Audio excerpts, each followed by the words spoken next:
Эми мен азыр келе жатып көрүп калдым, урматтууган, бүгүн жогорку кеңеште мына ошол кумар боюнча талкуу болуп атыптыр. Мен акыркы сөзүмдө ушуну кошуп кетүүнү туура көрдүм. Мен кыргыздын жараны катары гана, ооба урматтуу тууган, кыргыздын жараны катары гана бул нерсе арам нерсе. Ал жактагылар эми кандай болот? Биз күнөөнү өзүбүздүн мойнубузга алабыз. Биз ишенип шайлагандар, биз ишенип колдогондор ошол жерге барып алып туруп, бүгүнкү күнү ошону эч бир аалымыбыздан, же болбосо эч бир илимдүүбүздөн сурабастан, сураса дагы укпастан ошол нерсени кайрадан талкуулап туруп киргизген атышат. Бул өтө өкүнүчтүү нерсе, бул арам нерсе. Арам нерсе менен эч качан байыбайсың, арам нерсе менен эч качан карыздан кутула албайсың, арам нерсе менен эч качан ийгиликке жете албайсың. Ошондуктан урматтуу менин мусулман бир туугандарым, кандай абалда болушуну эми көзүбүз деле жетпей калды, урматтууган. Бирок кантсе дагы урматтуу президент Садыр Жапаров бир эле сөз менен болду, жабылды деп койсо өтө жакшы болот эле, урматтууган.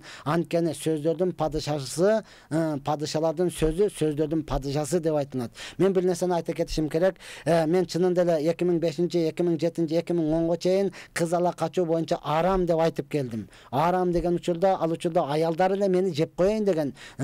Кандайча арам, биз ушинтип эле келип жашап атабыз, бактылуу элебиз депчи. Кийин ошентип канчалаган айтып жаман көрүнүп, мамлекет машалла законго киргизип койду. Бир канча кыз ала качуудан кутулдук, урматтуу тууган. Андан кийин 2018-жылда, 2018-19 жылы 10 жылдык мектепти бүткөндөн кийин 20 жылдык арам дедим.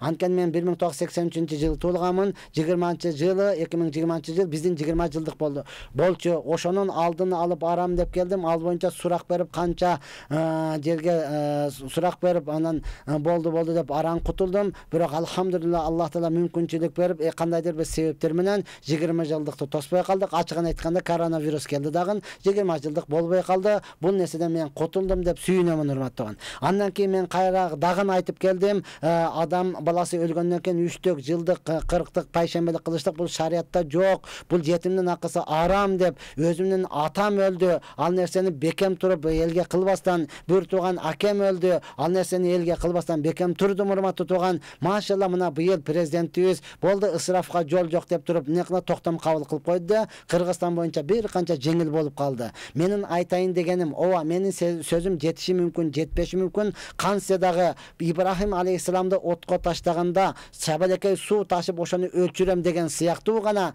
мен бүгүнкү күнү ушул нерсени аракет кылып келдим. Алхамдулилла, иш жүзүн ачылды. Азыр кайсы жерде болсо жүзүм жарык, бекем олтурамын. Мен башында эле айтканмын, мен башында эле каршы болчумун деп. Айтпаган дагы илимдүүлөрүбүз бар, жок эмес, урматтуу тууган. Алар бүгүн жер карап олтурат. Неге? Президент чечим чыгарып койду, жер карап отурат. Адамдар айтууда, бул арам экен, мурдага неге айткан жоксуң? Арам экен, неге мурда сен жеп жүргөнсүң?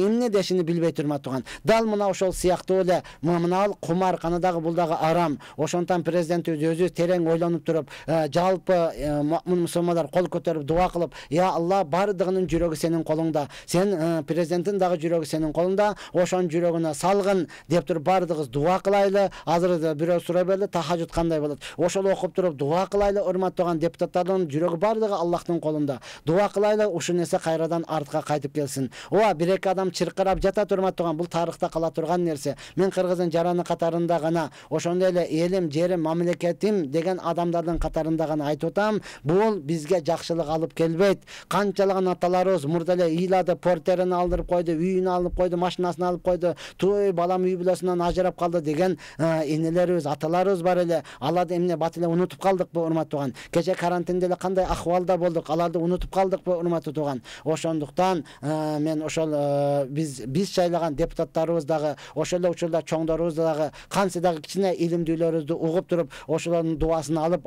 туура экен деп калса өтө жакшы болот эле. Ооба, бардыгыбызда кемчилик бар, менде дагы, анда дагы кемчилик бар. Кемчилигине карабастан, анын батасын, анын дуасын алып, алдыга жыла турган болсок, эртең өкүнбөйбүз. Анткени бул доор, бул заман ушинтип эле тура бербейт, урматтуу тууган. Аллах субхана таала кимди кааласа падыша кылат, кимди кааласа kul kılat. Allah subhanahu taala kimdi kalasa türmöge tıkat, Allah taala kimdi kalasa türmöden çıgarat. Allah taala kimge kalasa жашоо beret, Allah taala kimge kalasa ölüm beret. Oşonduktan kelecektegi emiki ölüm kimde, кезек kimde bunu bilbeybiz. Urmattуу менен bir tuğandarım. Oşondan жалпыбыз дуа кылайлы. İlahi amin. Ya Rabbi haksın barsın, jaratsın, көрүп турасың, bilip turasың, oğup turasың. Ya Allah'ım sağa gana ibadat kılap, senden gana jardam surabız. Ya Allah'ım senin ökümüngdörüң менен жашашлыкты, ya Allah'ım adaldı adal dep, aramdı aram dep жашашты nasip kılgın ya Allah. Özgöçө çoңдарыбызга, президентибизге ya Allah'ım ошол жерде çoң иштеп тургандарга ya Allah закон кабыл алчулардын ya Allah'ım бардыгын жүрөктөрү өзүңдүн колуңда. Ya Allah'ım ушул ишке уруксат бердим деген кезинде ya Allah'ım Allah'ın kollarına özün korku, жүрөктөрүнө özün korku salgın.